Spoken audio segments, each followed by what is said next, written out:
Senhor presidente, eu também amanhã vou votar em apoio aos servidores, porque acho que bastava recuperar 1 ou 2% do que é sonegado no país para cobrir todas essas despesas. Portanto, o problema não está no salário do servidor, está na crise, na desmoralização do Estado brasileiro, que não consegue cumprir com a sua função. Senhor presidente, senhores senadores, senhoras senadoras, ouvintes da Rádio Senado, telespectadores, eu confesso que nessa tarde de segunda-feira eu teria uma agenda muito positiva para tratar aqui da tribuna, mas a minha preocupação com o desastre de Mariana é muito grande. Eu estou realmente preocupado e com a sensação de que nós não conseguimos atingir a dimensão do tamanho da tragédia. Até porque a própria presidente da República levou 10 dias para visitar a área atingida. E isso me faz duvidar, não é? Será que a presidente foi mal informada ou ela foi enganada? Não é? Porque não é possível uma tragédia que alertou e com repercussões no mundo todo. Nós, no Brasil, não só agora, esta semana, no final dessa semana para cá, que nós começamos a sentir o tamanho da tragédia. Alguém tentou esconder a dimensão desse grave problema que vivemos no nosso país. E acho que, conversando agora, ainda há pouco, com o presidente da Comissão de Direitos Humanos, o senador Paulo Paim, amanhã, na reunião da comissão, nós devemos apresentar um projeto para fazer uma audiência lá no distrito que foi atingido pela tragédia, duramente atingido pela tragédia. E eu vi aqui, num artigo impressionante, numa aula sobre direito e meio ambiente, de Maria Lúcia Fatorelli, que eu vou fazer referência daqui a pouco, ela nos apresenta algumas fotos do antes e do depois. Essa foto mostra como era o distrito antes da tragédia e uma outra foto depois da tragédia. E aqui dá para a gente deduzir de que a situação é muito mais grave do que se possa imaginar pela foto. A lama cobriu mais de 2/3 da vila, da cidade. E pela dimensão do antes, é possível ver que havia centenas de casas no distrito, que no mínimo ali entre 500 e 600 pessoas habitavam essa cidade, esse vilarejo. Depois, a pergunta é se, no momento da tragédia, essas pessoas se encontravam na cidade, porque se encontravam na cidade, não é possível aceitar as informações de que apenas 15 ou 16 pessoas estejam desaparecidas, que tenham sido mortas nessa. Eu estou muito impressionado, realmente, olhando, basta olhar as fotos para que a gente possa sentir o tamanho da tragédia. Por isso eu apresentei. Amanhã vou apresentar para que a gente possa fazer uma audiência pública lá em Mariana, ou o mais próximo possível da área atingida, se não for possível fazer lá na área atingida, porque o ideal é que façamos lá, que a gente possa fazer o mais próximo possível. O artigo de Maria Lúcia Fatorelli, cujo título é Terrorismo Ambiental e Dívida Ecológica, ela diz aqui, começa dizendo o seguinte: o respeitável dicionário Wise, da língua portuguesa, define terrorismo como, aspas, modo de impor a vontade pelo uso sistemático de terror. A vontade de obter lucros excessivos com a atividade de mineração no Brasil, de forma predatória, acelerada e descontrolada, arrancando da terra o máximo de minerais possível, no menor tempo e ao menor custo, tem significado a imposição sistemática de terror à população e ao meio ambiente. E ela tem inteira razão. Nós temos ouvido pessoas atingidas por mineração em várias audiências públicas.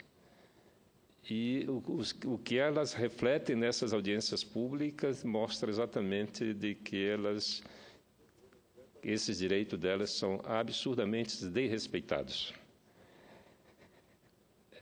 Prossegue o artigo de Maria Lúcia Fatorelli. As vítimas do terrorismo têm sido toda a população atingida em seu direito à vida, à liberdade, à segurança e à propriedade, e à própria natureza, que, além de mutilada sem o menor respeito, ainda recebe toneladas de rejeitos contaminados. A dívida ecológica que tem sido gerada por esses processos é incalculável. A Constituição Federal considera, em seu artigo 5º, o inciso 43º, que todas as pessoas possuem a garantia de inviolabilidade do direito à vida, à liberdade, à igualdade, à segurança e à propriedade. E a lei considerará crimes inafiançáveis e indiscutíveis de graça ou anistia a prática de tortura, o tráfico ilícito de entorpecentes e drogas afins, o terrorismo e os definidos como crimes hediondos, por ele respondendo os mandantes, os executores e os que, podendo evitá-los, se omitirem. A questão ambiental, por sua importância essencial, a própria vida, está resguardada no capítulo 6º da nossa Constituição, e ela analisa detalhadamente essa relação entre o direito da sociedade e as violações praticadas pelas mineradoras. E eu conheço bem, eu sou de um estado, né, uma província mineral, que é o Amapá. E essa semana agora, a semana passada, o rio Araguari, que é um rio que nasce na Serra do Tumucumaque e desce na costa oeste do Amapá até o Oceano Atlântico. Os peixes desse rio, nas suas margens, amanheceram mortos. Centenas de toneladas de peixes, né, flutuando, com prejuízo às comunidades mais pobres que sobrevivem da pesca.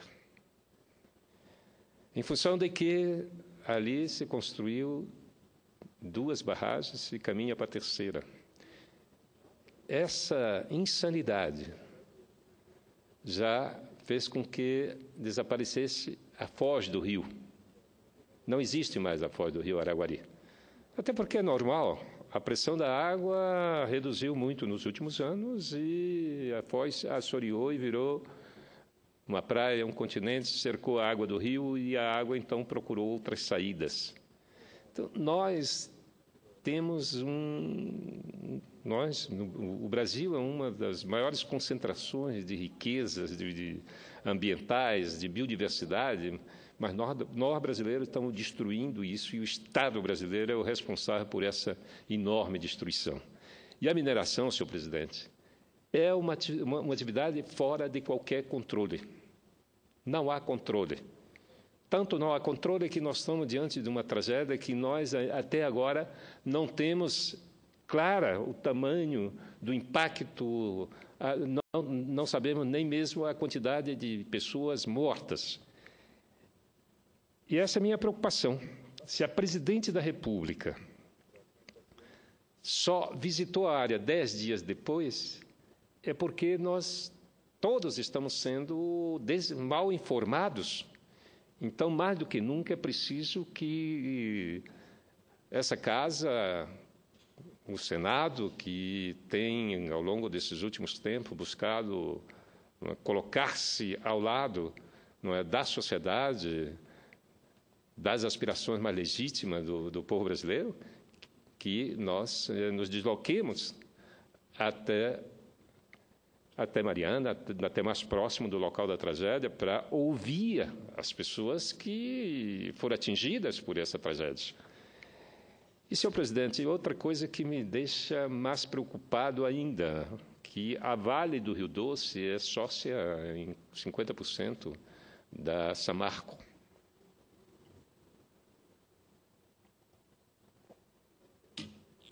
E a pergunta que eu faria aos telespectadores, aqueles que estão nos acompanhando nesse momento, a quem pertence a Vale do Rio Doce? Sabe-se que ela foi privatizada há muitos anos. Mas quando se analisa o capital societário dessa empresa, nós vamos descobrir que os sócios majoritários são o BNDES e a Previ, ou seja, é o Estado brasileiro, é a União. A União é sócia majoritária da Vale. Mas não para por aí. No ranking dos maiores sonegadores de imposto do país, quem lidera é a Vale. Deve 42 bilhões ao fisco.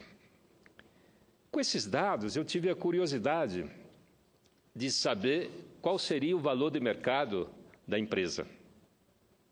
Pasmem, a Vale vale hoje não mais de que 55 bilhões de reais. Claro que em função da desvalorização do dólar. Então, na verdade, a Vale não é uma empresa privada, a Vale é uma empresa pública. E talvez seja por isso que ela, sendo sócio da Samarco, essas informações estão chegando truncadas à sociedade brasileira. E aí nós precisamos esclarecer, nós precisamos colocar isso a limpo. Daí a necessidade de aprovarmos amanhã na Comissão de Direitos Humanos, porque se trata de direito, pessoas que perderam os seus bens, pessoas que estão sem água. Porque essa enxurrada de material contaminado está descendo ladeira abaixo, numa velocidade impressionante, vai chegar no Espírito Santo, se não chegou já no Espírito Santo. E o que faz essas empresas que faturam bilhões de dólares com a mineração no país, que não previram que isso poderia acontecer? E nós aqui no Senado, no Congresso, o que é que nós estamos propondo? Nós estamos propondo que se relaxe a legislação ambiental. Será que nós temos juízo? Como é que nós vamos propor relaxar a legislação se com toda essa preocupação, se com todo esse acompanhamento, nós estamos pipocando tragédias no país todo? Imagine se nós fizermos o que está se propondo. A mesma coisa está em discussão na Câmara Federal. O novo Código da Mineração. Quem é o relator? É o minerador. O minerador. As empresas de mineração fizeram uma bancada, mas não é justo que nós, congressistas, representemos aqui apenas as empresas. Nós temos que representar o conjunto da sociedade. Nós temos que estar aqui defendendo o interesse coletivo, por mais que muitas das vezes a gente não consiga corresponder às expectativas de alguns interesses que, por acaso, alguns tiveram que assumir. Mas nós somos congressistas. Nós temos responsabilidade com o povo brasileiro, nós temos responsabilidade com a possibilidade de sucesso desse país. E o que está havendo? Olha as manifestações, senhor presidente. O povo já não se dispõe para a rua. Não se dispõe porque há uma crise de desconfiança.